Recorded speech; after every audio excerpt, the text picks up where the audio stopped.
¿Sueñas con hacerlo o bien has publicado ya algún libro? Getafe Radio apuesta por ti, escritor. Despierta Serezade es tu programa. Te damos herramientas y recursos. Conocerás a otros autores, sus obras, sus mejores consejos. Presentado por Maribel Marín, aquí tienes todo lo que necesitas para dejar de soñar y lanzarte a escribir.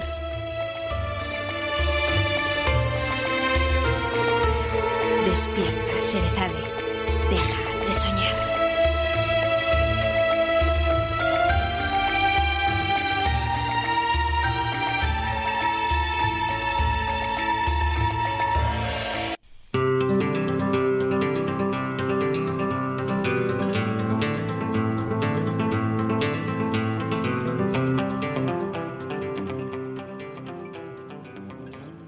Buenos días amigos, bienvenidos un viernes más a Despierta Serezade.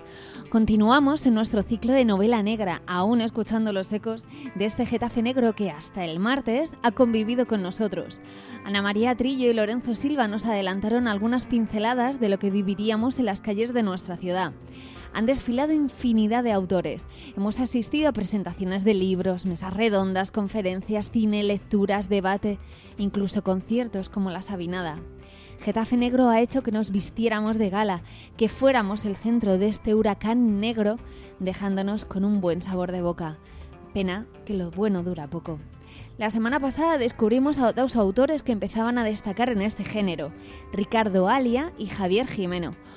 Hoy tendremos con nosotros a nuestros compañeros y amigos de la revista literaria Tartarus, Alex Román, Sara Zurillo y Verónica Cervilla, que nos ayudarán a realizar nuestro propio top 10 de las obras imprescindibles del género negro. ¿Cuáles serán? Las descubriremos en breves instantes, pero antes, mucho antes, Marian Navarro nos sorprenderá con el efemérides de hoy. Asistiremos a nuestras clases particulares con José Pimat en nuestro taller literario y, por último, contactaremos con varios autores que están inmersos en la presentación de sus obras.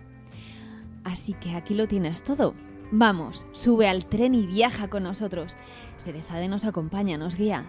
Déjate seducir.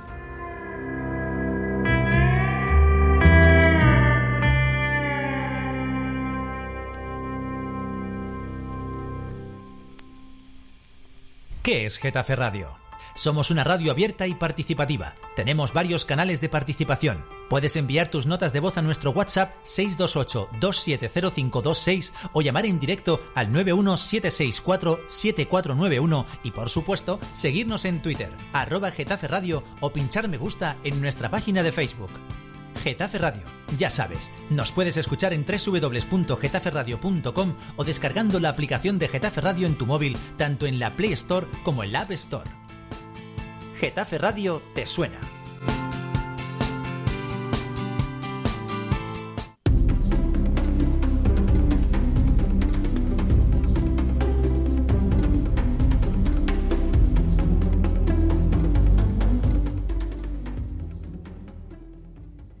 Marian Navarro, filóloga, amante de la literatura, de buen libro, de la enseñanza, profesora y alumna, niña con unos ojos preciosos del color del océano. Como todos los días os recomiendo su blog, Educación Nuestro Empeño. Buenos días, Marian. Te saludo hoy con una cita de un poeta, el poeta del mar. Fue cuando comprobé que las murallas se quiebran con suspiros y que hay puertas al mar que se abren con palabras. ¿Qué tal? Hola, muy buenos días, Maribel. Muy Tan buenos acertada días. como siempre. ¿Qué ocurrió? Bueno, pero antes tengo que hablar de más cosas, ¿eh? Mucho, y vienes cargadita. Hoy es un día de efemérides completito. Mira, empezando porque es el día del judo, Día Mundial, sí, en recuerdo del fundador de esta disciplina que se llamó Gyoro Kano y reunió las dos escuelas clásicas medievales del cuerpo a cuerpo japonés. ¿Sí? Esta es la sexta edición. Ajá. Y es también el día de la animación, que es muy bonito, pues, de los dibujos animados, ¿no? Sí. Que es una iniciativa de la Asociación Internacional de Films de Animación. ¿Sí? Y desde 2003 se celebra en este día como conmemoración de la primera proyección pública que hubo, de lo que sería el antecedente de los dibujos animados que ahora, pues ya sabemos, Disney y Pixar lucen tan admirablemente. Sí. Bueno, y entramos en lo nuestro, en nuestra literatura.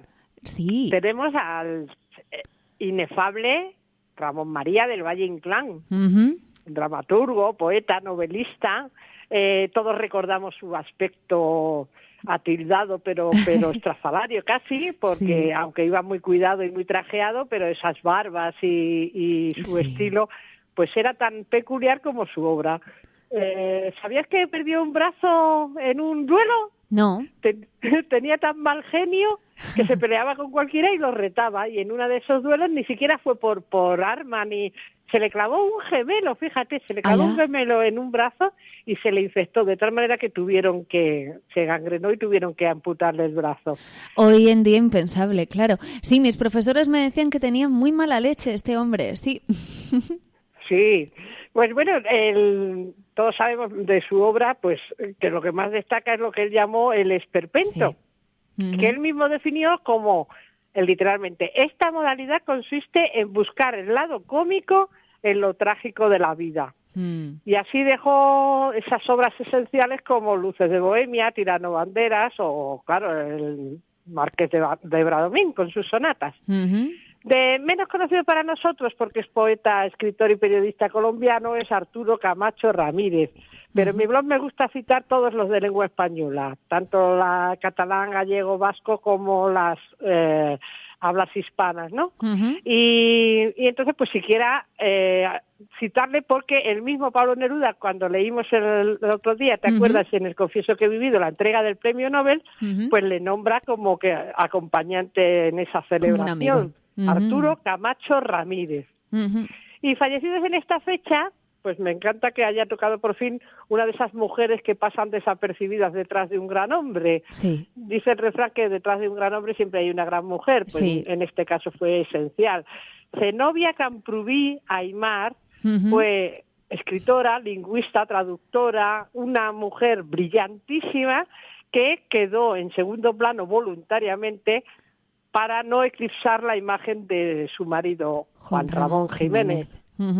Él era un hombre bastante, por lo visto, delicado, no solo de salud, sino anímicamente, sujeto a muchas depresiones, y entonces necesitó mucho el refuerzo de esta gran mujer, que fundó una asociación, la Enfermera a Domicilio, para ayudar a la gente que no tuviera acceso a esa ayuda, y al mismo tiempo pues fue traductora, secretaria, agente de Juan Ramón Jiménez, quien hizo la razón de su vida. El caso es que tuvo un cáncer la mujer, fue operada de él en el 1951 en Boston, pero como Juan Ramón Jiménez no soportaba la vida en Estados Unidos, se trasladaron a Puerto Rico, bueno, ya habían vivido allí, y entonces Zenobia se sacrificó una vez más, no solo ya esta vez por su carrera, sino también por su salud, porque al final se reprodujo el cáncer y falleció en el 1956. Juan Ramón Jiménez, el hombre, pues debió de pasarlo bastante tan mal que solo la sobrevivió 2 años.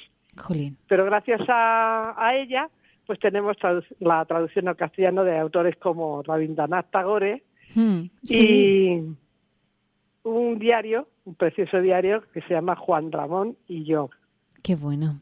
Bueno, pasamos a algo más divertido. Miguel Miura, quien no conoce los 3 sombreros de copa, o Maribel y la extraña familia, o Inés, un señor de Murcia. Un autor, un dramaturgo que renovó el teatro cómico español por la facilidad que tenía de palabra y de hacer juegos absurdos, de manera que dicen que es el introductor o el que dio los primeros pasos hacia el teatro del absurdo. Y claro, llegamos a donde hemos empezado. Nuestro señor Rafael Alberti. El poeta del mar.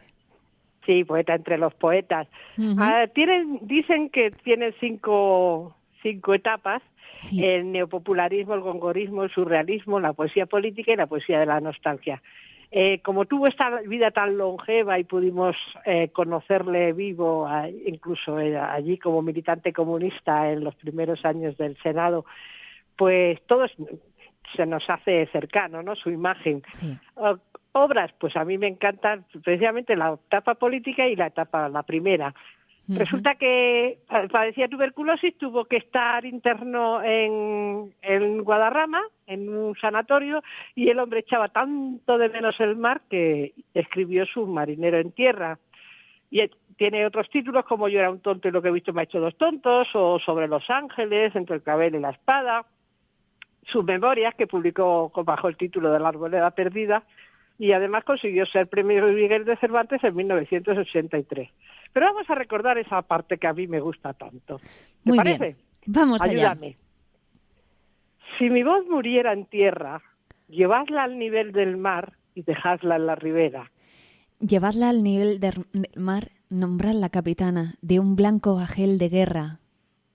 Oh, mi voz condecorada con la insignia marinera. Sobre el corazón un ancla, Y sobre el ancla una estrella. y sobre la estrella y el viento. Y sobre el viento la vela. Precioso. Bueno, pues ya termino con el fallecimiento en el 2013 de otro autor también poco conocido para nosotros, porque es escritor, poeta y ensayista argentino, pero que sirvió para promover ampliamente pues algo que se ha convertido en el folclore popular Ujú. argentino, los tangos. Tangos, letras y letristas, escribió 6 tomos, nada más y nada menos, en colaboración con Jorge Bosío y un diccionario de tangos. Se llamó José Gobello. Y con esto, pues vamos a seguir escuchando tu interesante programa. Muchísimas gracias. Te esperamos la semana que viene con más efemérides. Te vamos a seguir en el blog Educación Nuestro Empeño en meaneacademiaenlinea.blogspot.com.es y también en tu Facebook. Muchísimas gracias. Un abrazo muy, muy gordo. Y si te vas de Un puente... beso fuerte a todos. Adiós, Maribel. Adiós. Un beso. Vamos a recuperar una sección de la temporada pasada. Novedades literarias. Vamos a ello.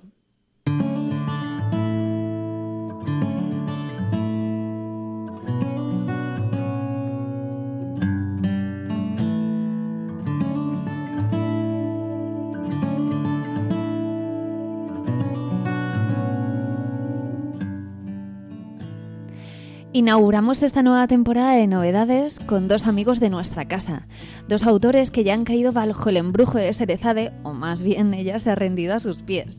Verónica Cervilla y Pedro de Andrés. Verónica Cervilla, compañera de la revista Tartarus, que hoy no podrá estar en directo con nosotros porque en este momento se dirige a un colegio, en Linares, para la presentación de su libro Poker Kingdom, La sonrisa de Arlequín. La temporada pasada descubrimos a esta joven escritora y sometimos su obra al análisis de nuestros lectores.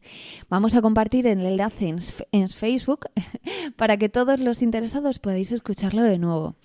Creo que tenemos a Verónica en línea, ¿verdad? ¿Sí? Me dicen que sí. Sí. Verónica, ¿qué tal? ¿Cómo estás? Hola, buenos días, ¿cómo estáis? Que estás un poquito nerviosa, ¿puede ser? Un poco, sí, ya estamos aquí preparando todo para empezar. Qué bueno. Decía a nuestros oyentes, a nuestros escuchantes, que vas a hacer la presentación ahí en tu tierra de la novela de Poker Kingdom, La sonrisa de Arlequín. Eso es, sí, estamos aquí en Linares, en mi ciudad, por eso un poco de presión añadida. Bueno, pero seguro que vas a tener un montón de gente conocida, de familia, de amigos y de muchos interesados, seguro. Sí, por eso, hay muchas caras conocidas ya que las estoy viendo por aquí llegar, así que a ver qué tal. Pues nosotros estamos contigo, te apoyamos un montón. Además, hace poco que has traducido tu novela a inglés. Sí, de hecho también la presentamos aquí un poco en inglés porque estamos presentándolo en un instituto. Uh-huh. Y también le interesaba un poco el tema del inglés, así que sí. Genial, pues un añadido más, un extra más para que todos podamos adquirir tu libro. Muchas gracias y muchas gracias por estar ahí como siempre apoyando la literatura en general y a mí en particular. Hombre, por supuesto. Dentro de poco ya les he dicho a los oyentes, ya les he comentado que no puedes estar con nosotros en directo precisamente por esto, pero vamos a escuchar ese super ranking que habéis preparado tú y los compañeros, Sara y Alex, los compañeros de la revista Tartarus, que ya sois, vamos, colaboradores y amigos, muy amigos nuestros.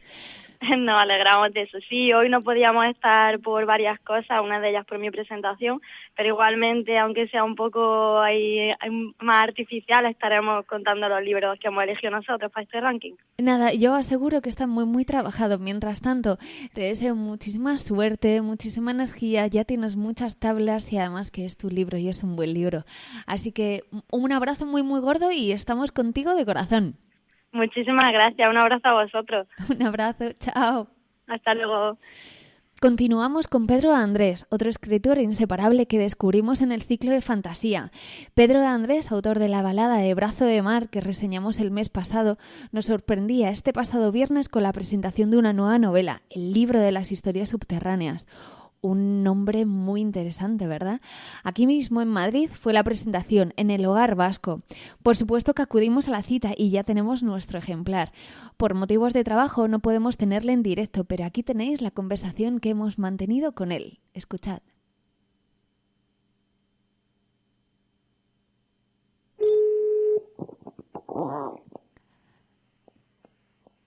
Hola, buenas tardes, Elizabeth. Hola, buenas tardes, Pedro, ¿cómo estás? Muy bien, ¿y tú?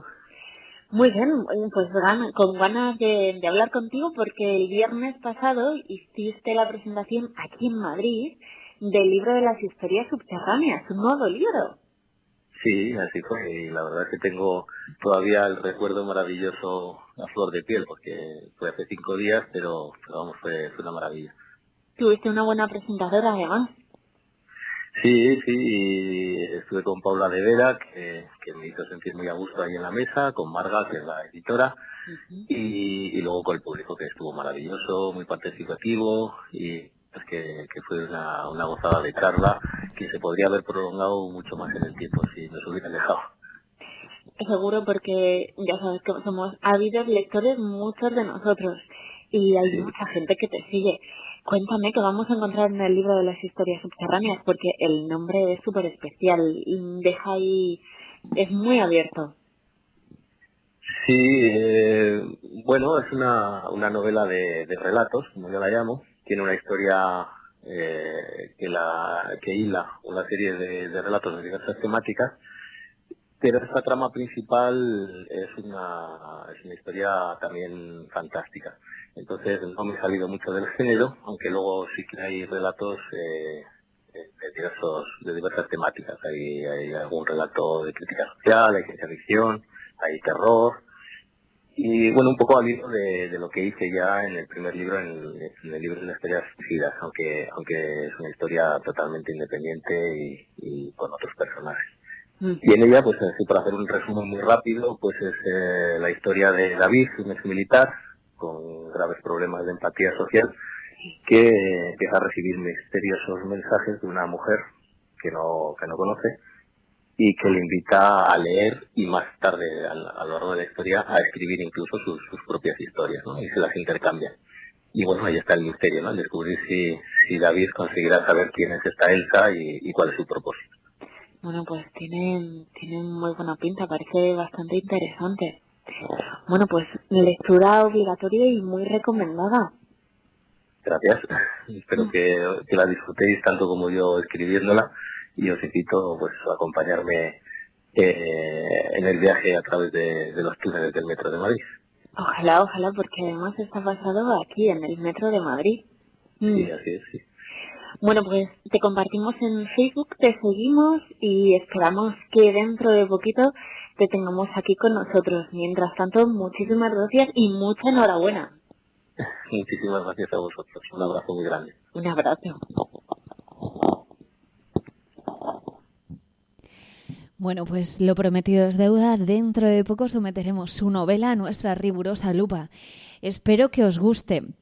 Mucha enhorabuena para estos amigos. Por cierto, Cristina Bermejo Rey presentó ayer aquí mismo en Getafe, en la librería Lobo Flaco, su nueva novela, Visita al nuevo caserón, novela que también tenemos en nuestro poder y que en el ciclo de terror que dentro de poco inauguraremos, la trabajaremos. Una última noticia literaria, un nombre propio, Javier Morales, periodista, profesor de escritura creativa con Claro Obligado y de mi querida escuela de escritores. lleva las riendas del blog del Asombrario, tiene su propio blog también, es extremeño.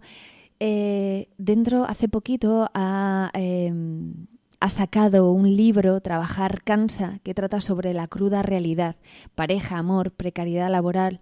Es muy interesante la entrevista que le han hecho en la librería Cazabaret, que hemos compartido en Facebook. Esperamos que dentro de poco podamos traerle también para que lo conozcáis. Mientras tanto, no perdáis la oportunidad de escucharlo, de leerlo en Facebook.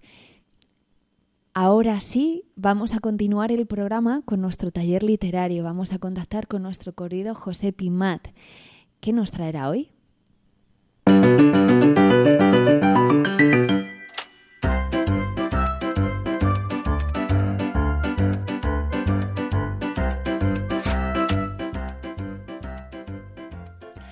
Arranca nuestro taller literario con nuestro profesor particular, profesor de estructura narrativa y también aprendiz y autodidacto, José Pimat. Indicaros que estos apuntes, como siempre os decimos, los apuntes que damos en esta sección son parte del curso que él mismo imparte por internet, por lo que si estáis interesados, contactad. ¿Cómo? A través del blog comoescribirbien.com. Ya sabéis, clases personalizadas, ejercicios prácticos, que realmente es lo que os enseña. Orientación, corrección. No perdáis la oportunidad. Buenos días, querido José. Buenos días, Maribel. ¿Cómo estás? ¿Qué tal la semana? Muy bien, muy bien. Estáis trabajando el cuarto tema. El cuarto tema, los personajes. Oh.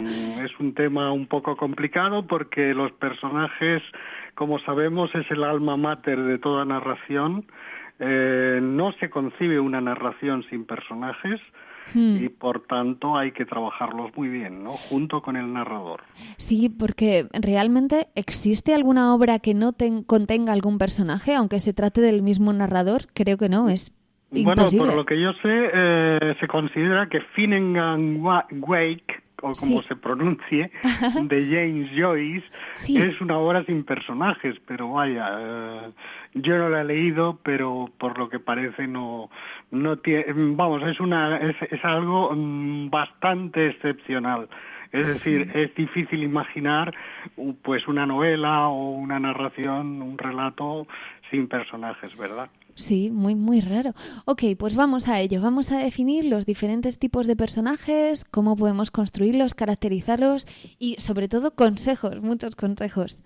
Cuando quieras. Muy bien, pues los personajes, podemos empezar por la naturaleza de los personajes. Es decir, ¿quién o qué puede ser personaje? Sí. En una narración, bueno, pueden ser seres humanos, por supuesto, pero aparte de seres humanos pueden ser animales, pueden ser seres imaginarios, pueden ser incluso máquinas, plantas, objetos. Imaginemos, por ejemplo, o recordemos, por ejemplo, Pinocho, ¿no? Que al principio es un pequeño tronco de un árbol, y luego se va tallando y empieza a hablar, etcétera. Y a partir de ahí, pues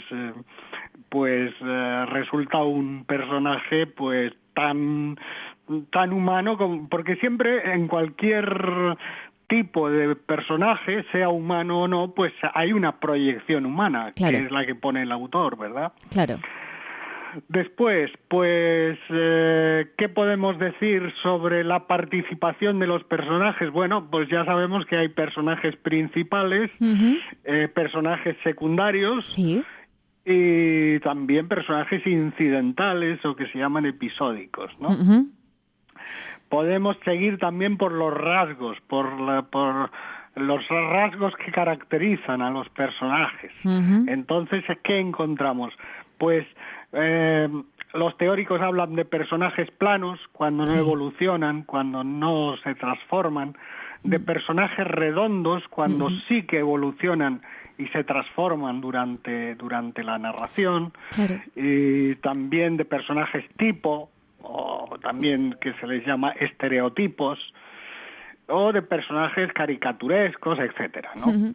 Hombre, en las Después, novelas... por la evolución por la evolución en su en la narración, en el texto, pues se puede hablar de personaje estático, sí, que no se transforma, que siempre es el mismo, y de personaje dinámico, pues que sufre transformaciones en el curso de la acción, ¿verdad? Sí. Y por último, podemos también hablar de la unidad o la pluralidad de los personajes, porque ciertamente los personajes suelen ser únicos, pero también hay en ciertas novelas, en ciertas obras, hay personajes colectivos, sí. Una colectividad, pues un pueblo, por ejemplo, pues puede hacer de personaje también, ¿no? Sí. Según el punto de vista inicial que adopte el autor. Cuando indicabas más o menos todas las diferentes, los diferentes personajes que podemos encontrar, más o menos, solo por el nombre vamos ya viendo a quiénes metemos. Podemos meter en personajes protagonistas más o menos principales, y luego esos otros personajes que a lo mejor no van a tener mucha relevancia, que van a ser un poco planos, pero que también van a ser importantes y que, oye, van a dar a lo mejor información en un momento determinado, que van a ser un poco de usar y tirar, pero que van a tener su momento de Andy Warhol, ¿no? Su momento cumbre. Su momento de gloria, minuto de gloria, vamos a decir, ¿no? Claro. Es decir, sí, son importantes todos, ¿no? Y todos tienen que cumplir una función. Por supuesto, pues el autor se va a volcar sobre todo en los personajes principales y en todo caso en sus antagonistas naturales. Siempre hay un conflicto en cualquier narración, y alrededor de ese conflicto los personajes pues van a ser los que soportan, digamos, el conflicto, que son los personajes protagonistas o principales, que normalmente tienen unos antagonistas, alguien que se opone a sus deseos, a sus metas, a sus objetivos. Y bueno, los antagonistas, o como si quisiéramos reducirlo totalmente, los buenos y los malos de una película, ¿verdad? Sí. No, efectivamente. Y de hecho muchas veces son casi más importantes esos antagonistas que no los protas. Y hay en muchos libros que te gustan mucho más esos antagonistas, ¿no? Sí, por supuesto. Es decir, es importantísimo que los antagonistas estén a la altura o incluso a una altura superior a los protagonistas, porque si no tienen oposición los protagonistas, pues no hay acción, no es una narrativa de calidad. Para que la narrativa sea de calidad tienen que tener unos antagonistas fuertes y que se opongan mucho y que tengan que superar muchas dificultades los protagonistas, ¿verdad? Sí, estamos rozando yo creo que un poco el tema de la coherencia, el tema que sean estos personajes creíbles, ¿no? Porque... Por supuesto, como en la narración en general, pero en el caso de los personajes, es importante precisamente la credibilidad o la verosimilitud. Es decir, los personajes tienen que ser naturales, tienen que ser creíbles.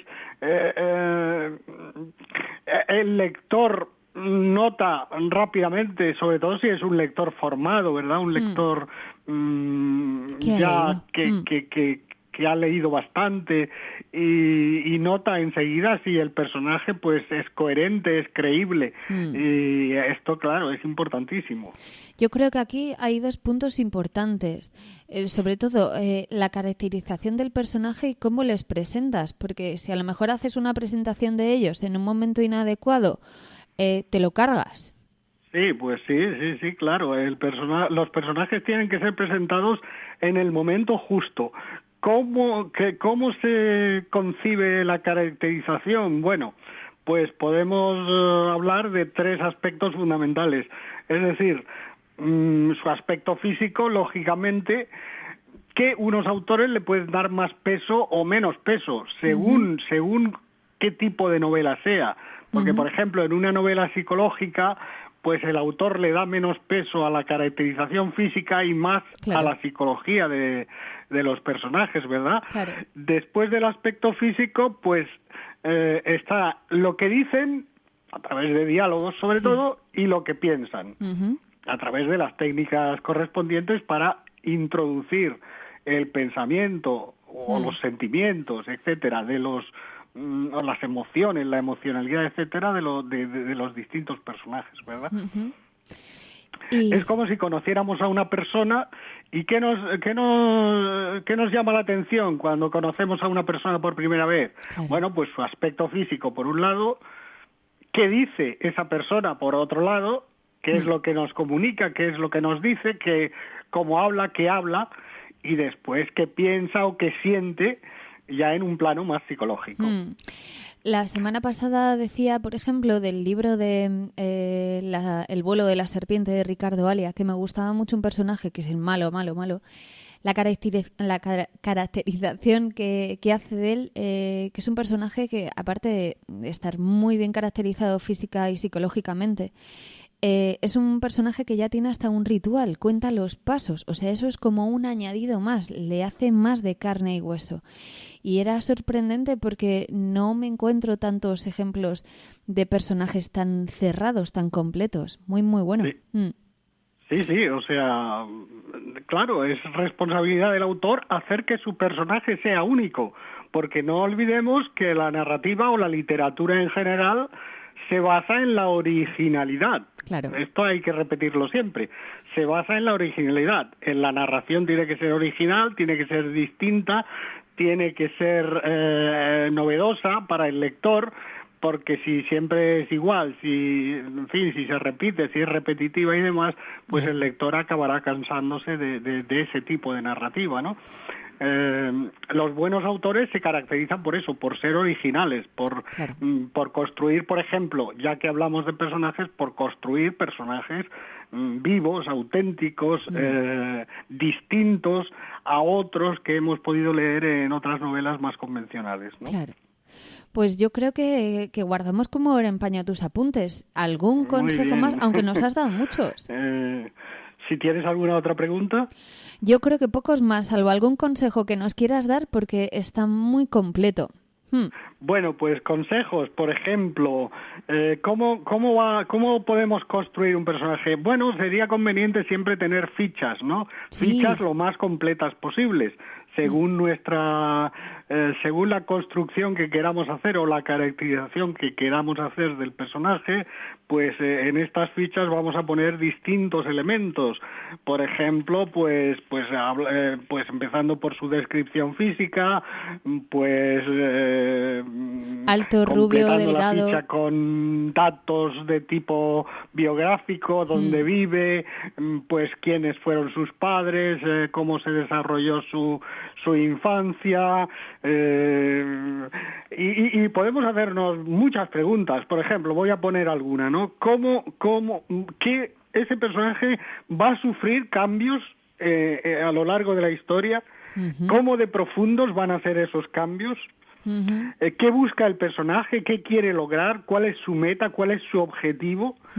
En la narración, ¿no? En la historia, en la historia contada. ¿Cuáles son sus puntos fuertes y sus puntos débiles, sus virtudes y defectos? Como se dice a la manera clásica, ¿no? Claro. ¿Tienen algún conflicto interior? ¿Cómo va a evolucionar ese conflicto? ¿El personaje principal realiza algún tipo de viaje iniciático en algún sentido? Etcétera, etcétera. Es decir, preguntas nos podemos hacer muchas y podemos fijarlas en nuestra ficha, ¿verdad? Sí. Las fichas tienen que ser lo más completas posibles, tenerlas siempre a la vista e ir añadiendo a medida que vamos, digamos, conviviendo con ese personaje, que vamos pensando en él, que vamos empatizando con él, que vamos profundizando en su psicología y en su forma de actuar, pues ir completando esa ficha con todo aquello que se nos ocurra, ¿verdad? Sí. Fijaros si es cierto y es muy coherente lo que comenta nuestro profesor, porque a medida que vamos escribiendo, pues A veces puedes comentar que tiene 12 años o que nació en 1875 y no tiene nada que ver una cosa con la otra. O que le pones de rubio y es moreno. O llamas a su padre John y tiene otro padre que se llama Peter. Es decir... Sí, hombre, por supuesto, es decir, claro. Esto es la coherencia, ¿no? Es decir, vamos, tenemos que tener 4 ojos o 8 o 16 sí. para que todo concuerde, ¿no? Para que el puzzle sea completo y que no haya datos que sean incoherentes. Así es. Pues esto es importante. Poco más. Muchísimas gracias. Como decía, guardamos como oro en paño tus apuntes. Además, acabas de subir... Muy bien. Muchas gracias a ti, Maribel. Acabas de subir... y a tus oyentes. Acabas de subir... La próxima semana, por si los oyentes están interesados, ¿sí? Pues tratamos el tema 5, que será el conflicto. Todo lo relacionado con el conflicto. Muy, muy interesante. Como te decía, acabas de subir ahora mismo a tu blog precisamente el personaje, un artículo sobre los personajes que hayamos compartido. Los personajes literarios, sí. Muchas gracias. Nada, Maribel. Muchas gracias a ti. Esperamos que todos los oyentes puedan disfrutarlo y nada, buen puente, un abrazo muy grande y nos escuchamos la semana que viene. Igualmente, un abrazo, Maribel. Adiós. Hasta aquí nuestras secciones. Es el momento de sumergirnos en los suburbios, de caminar por calles desiertas al filo de la noche, de estremecernos con pasos rápidos que precisamente se dirigen hacia nosotros.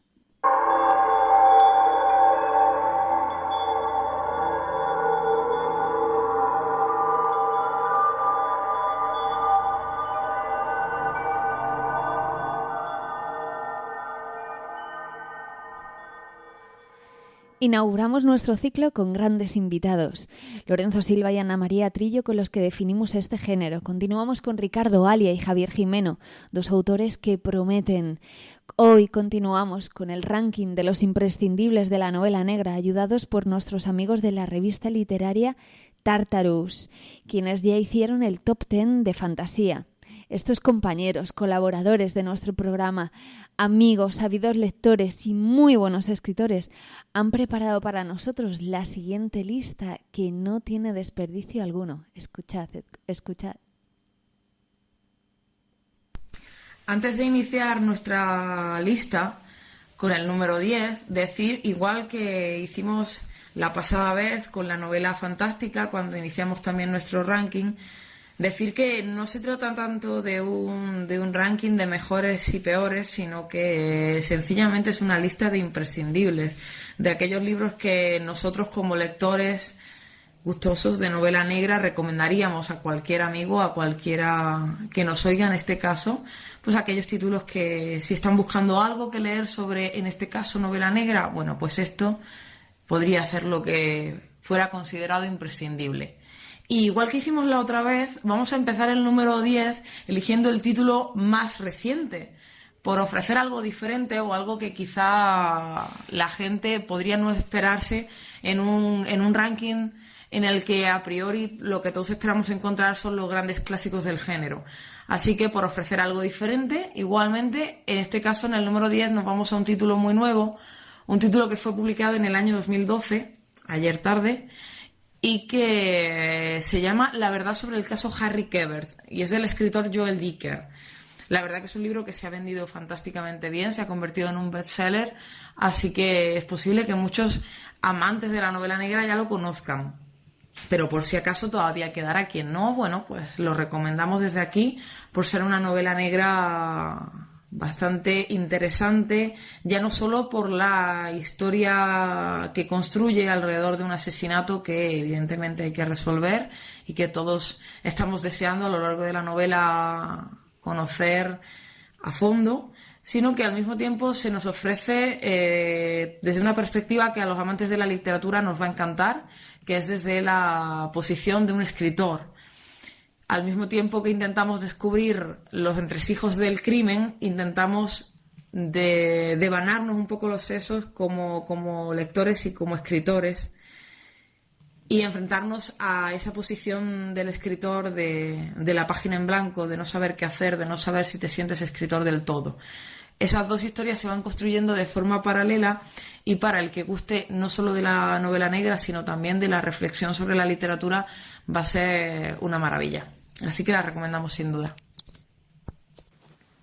En el número 9 vamos a presentar a un autor que no necesariamente se engloba dentro del género negro, pero que por esta novela perfectamente podría estar. Se trata de A sangre fría de Truman Capote, en el que nos narra de forma magistral una historia real del asesinato de una familia en Estados Unidos, cómo se capturan a sus asesinos y cómo se les sentencia a pena de muerte. La novela lo que intenta es llevarnos a través del sistema judicial, de las razones del crimen, pero de una forma mucho más realista, y es esto lo que queríamos destacar de esta novela.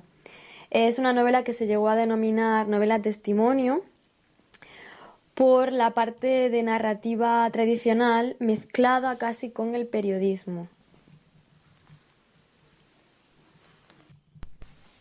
En el número 8 hemos decidido poner a Patricia Highsmith. Hemos elegido El talento de Mr. Ripley, aunque en realidad las novelas que ella luego ha creado para el señor Ripley han sido varias y son muchas las novelas negras de Patricia Highsmith, pero bueno, nos hemos quedado con esta, El talento de Mr. Ripley, por ser quizá la más emblemática, la más conocida. También de hecho ha sido adaptada al cine en más de una ocasión. Así que, bueno, hemos considerado que dentro de lo que ella ha escrito, esta podría ser la novela que mereciera reseñarse y estar incluida en una lista como esta.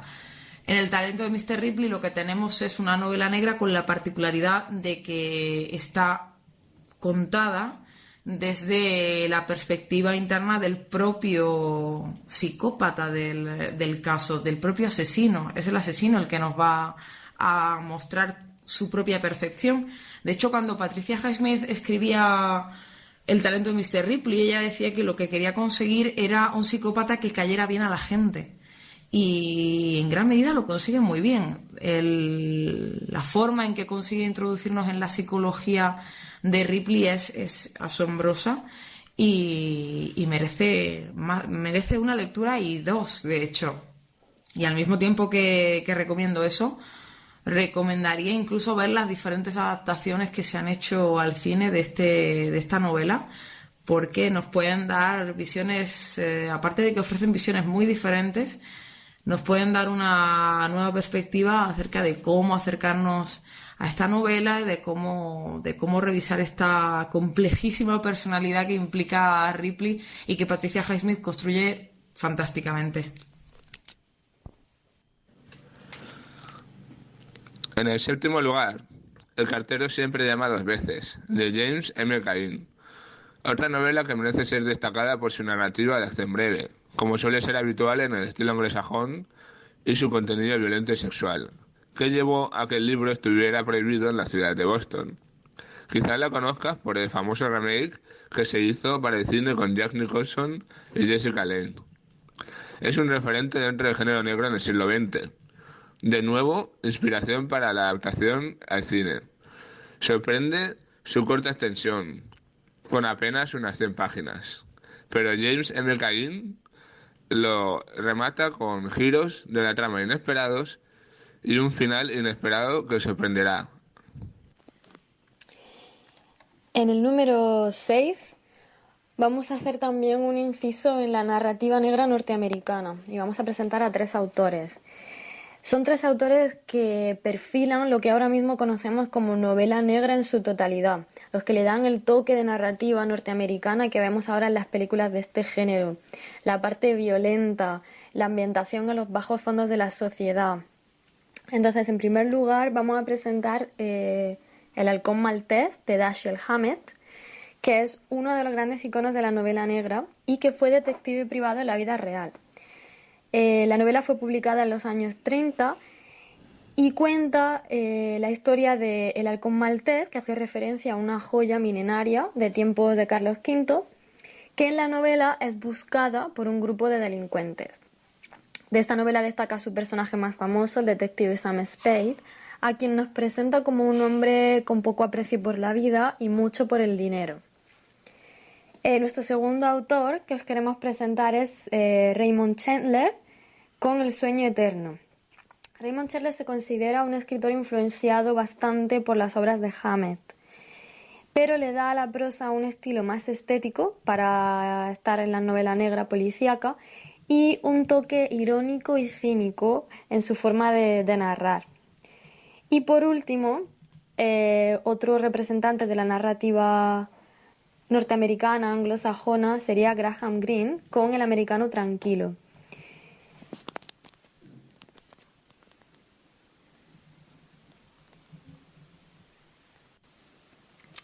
En el puesto número 5 os vamos a proponer varios autores. Hemos querido englobar en este punto la narrativa negra española y vamos a presentar a 4 autores: Lorenzo Silva, Manuel Vázquez Montalbán, Dolores Redondo y Eduardo Mendoza. Serían nuestros representantes españoles de la novela negra. A Lorenzo Silva ya hemos tenido el placer de escucharlo en el programa en una entrevista muy interesante. Así que nosotros poco podemos añadir, salvo recomendar que si os gusta este género es de lectura obligatoria.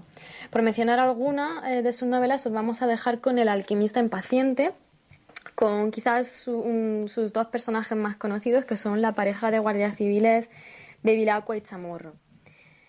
Vázquez Montalbán, por supuesto, teníamos que destacar su personaje de Pepe Carballo, un detective que a través de sus casos nos sitúa en momentos puntuales de la historia de España en la última mitad del siglo XX. Ha sido llevado al cine y también cuenta con un premio literario que lleva su nombre. De Dolores Redondo, que ha recibido recientemente el premio Planeta, os queríamos recomendar la trilogía del Baztán, que nos lleva a través de un caso de homicidio por la historia personal de la inspectora que lo investiga. Y por último, no podemos dejar de mencionar a Eduardo Mendoza y La verdad sobre el caso Savolta.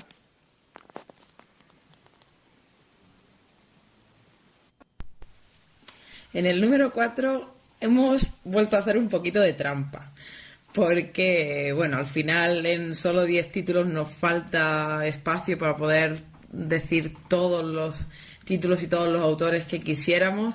Así que en este caso, en este puesto, lo que hemos hecho ha sido agrupar a 2 autores que hacen cosas completamente diferentes, no tienen nada que ver el uno con el otro, pero tienen un nexo común. Y ha sido esa unión de la que nosotros hemos tirado para poder meter en un solo punto a 2 autores con títulos muy diferentes. En este caso nos iríamos a la novela negra, que sin embargo se inscribe dentro de un marco histórico, o sea que en muchos casos son novelas que también podrían ser perfectamente reseñadas como novelas históricas, pero que luego al final el contenido es muy asociable al de la novela negra. Por un lado tendríamos a Lindsay Davis, que lo que tiene no es un título en concreto, aunque podríamos decir La Plata de Britania por ser el primero de sus títulos, pero en realidad lo que ella compone es toda una saga, de la cual este sería la primera novela, una saga centrada en el detective Marco Didio Falco, y que ella ambienta en la Roma del emperador Vespasiano. De manera que ella crea este personaje, este informante, que así es como se llamaba a los detectives privados en aquella época, y va siguiendo sus aventuras, sus pesquisas, los diversos casos a los que se va enfrentando, y que al mismo tiempo le van llevando por las distintas provincias del Imperio Romano, y todo ello, bueno, pues con su toque de humor, sus tramas románticas. Y Lindsay Davis, que de hecho también ha tenido su espacio en la semana de Getafe Negro. Y por otro lado, otro ejemplo que no puede faltar en la novela en la novela negra de marco histórico, y que no tiene nada que ver, pero que es necesario en una lista como esta, que sería El nombre de la rosa, de Umberto Eco. En este caso no es una saga, sino un título solo, además un título mítico ya, título legendario solo precisamente por ese nombre que lleva la novela, ese nombre de la rosa, que se ha convertido en un referente tanto de la novela negra como de la novela histórica.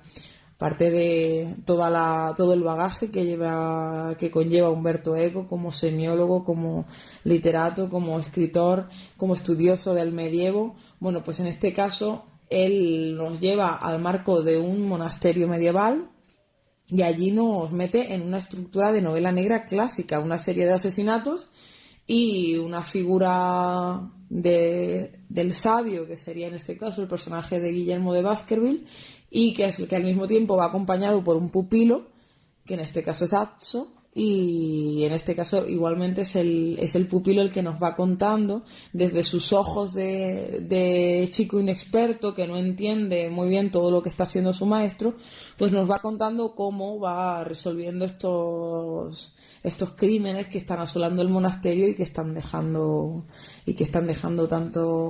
tantos muertos y tanto misterio allí. Es una novela complejísima, está llena de matices y de citas, y sin embargo tuvo muchísimo éxito en su momento y aún lo tiene, así que merece estar en esta lista.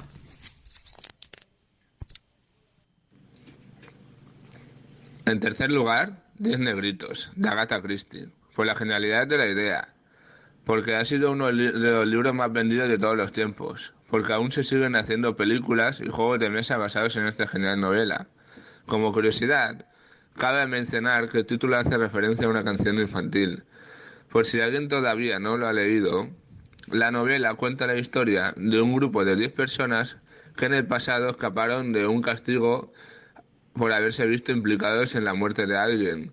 Este grupo es invitado a pasar unos días en una isla, en la que irán siendo asesinados según las estrofas de esta canción infantil. No os vamos a desvelar el final, pero Christie lo resuelve de una forma magistral que os sorprenderá. Y vamos con el número 2 del ranking. En el número 2 hemos querido incluir a las aventuras de Sherlock Holmes, de Conan Doyle. No podía faltar este libro que nos presenta al famoso detective Sherlock Holmes, un icono del género junto a su ayudante Watson. Hasta la fecha se han escrito 4 novelas y 56 relatos sobre sus aventuras. En esta serie de novelas ha alcanzado una fama internacional importante, situando a este personaje como el detective más famoso de todos los tiempos, por lo que merecía con creces este segundo puesto del ranking. Además ha sido llevado al cine en numerosas ocasiones, situándolo casi como un referente de la cultura popular. Y como curiosidad, queríamos mencionar que todas sus aventuras en las novelas están narradas por Watson, a excepción de algunos relatos que cuenta Sherlock en primera persona o alguno de los personajes principales de los relatos, y que gran parte del personaje del Dr. House, de la famosa serie de televisión, está basado en el detective Holmes.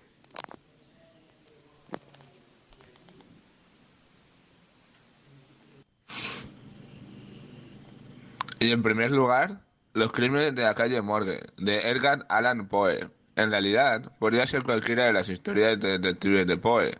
Aunque se le catalogue como un escritor de terror, creemos que se merece estar en primer lugar porque es el autor que inaugura el género policíaco en 1841 con su detective Auguste Dupin. Será a partir de esta novela cuando se sentarían las bases de lo que conocemos hoy como novela negra. Es también la primera vez que se hace al lector cómplice y se le plantea un enigma aparentemente indescifrable para que acompañe al personaje principal en la resolución del caso. Que, por cierto, el caso de esta novela está basado en un hecho real. Pues hasta aquí el ranking de nuestros compañeros de la revista Tartarus. La verdad es que no puedo estar más de acuerdo con muchas de las novelas que han indicado nuestros compañeros. El nombre de la rosa de Eco, Patricia Highsmith con cualquiera de sus obras de ese Ripley tan complejo, Agatha Christie también con cualquiera de sus obras en las que participa su amado y odiado Hércules Poirot, al que ya sabéis que se cargó en una de las novelas. El halcón maltés, Conan Doyle con Sherlock y su antítesis, Watson. Y por supuesto cualquiera de los relatos de Poe. Perdonadme porque no puedo ser objetiva. Yo incluiría a Rebeca de Daphne du Maurier y El mensajero del miedo de Richard Condon. Quizás el año que viene, si volviéramos a hacer este ranking, incluiríamos a Falcó de Pérez Reverte, que por cierto también tiene obras de género negro como La Reina del Sur. Juan Madrid con su Brigada Central, serie que mis padres seguían y mi mente aún recuerda la música con la que empezaba los capítulos que me dejaba tensa, me aterraba. Por supuesto, por excelencia, nuestro comisario Lorenzo Silva y cualquiera de sus obras. Comparto con Tartarus, el alquimista impaciente, el ganadora del premio Nadal y primera entrega de Bevilacqua y Chamorro. Muchos de vosotros quizás echaréis de menos a James Ellroy y la Dalia Negra o Los Ángeles Confidencial. Incluso autores nórdicos como Camilla Läckberg, Steve Larsson y su trilogía Millennium, aquella de los hombres que no amaban a las mujeres. Nos sonarán también Mario Vargas Llosa, quien mató a Palomino Molero, u otros autores tipo John le Carré, que nos sonarán pues por muchos libros de espías. Ira Levin con Los niños del Brasil. La verdad es que creo que está muy completa la lista que han hecho nuestros compañeros. Las obras presentadas tienen mucha fuerza y personalidad propia. Alex, Sara y Verónica han hecho un trabajo muy bueno y desde aquí felicidades, amigos. Contamos con vosotros para el mes que viene, donde trabajaremos la novela histórica. Ya me froto las manos porque prometo ponerlo muy difícil en este género. Mientras tanto, un abrazo enorme para los tres. Os recuerdo quiénes son. Revista literaria Tartarus, entre otras cosas, promocionan autores nobles, hacen reseñas de libros y concursos. Les vais a encontrar en http://revistatartarus.wordpress.com, también en Twitter, @revistatartarus y en Facebook, Revista Tartarus. No les perdáis de vista.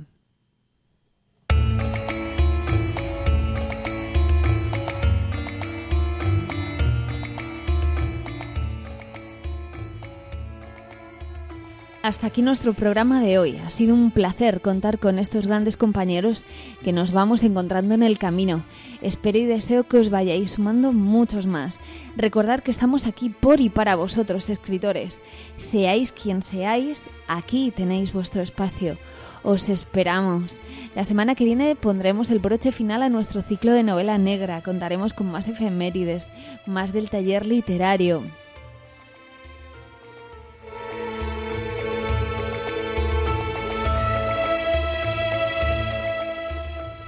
Gritan, corean voces en la calle, mientras lloran las aulas y los libros, ausentes, vacíos, sin manos que les acaricien. La palabra solo vive si ellos las pronuncian. Son alimento, la necesidad más básica que nos vuelve hombres.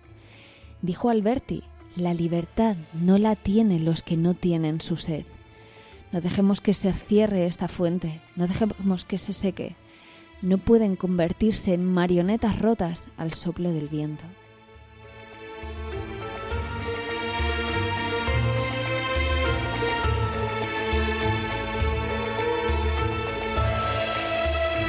El impacto de la crisis económica está afectando gravemente a miles de familias en nuestro país. Precisan ayuda ahora más que nunca. Colabora con Cruz Roja a través del teléfono 902 22 22 92 o de la página web www.cruzroja.es. Ahora más que nunca.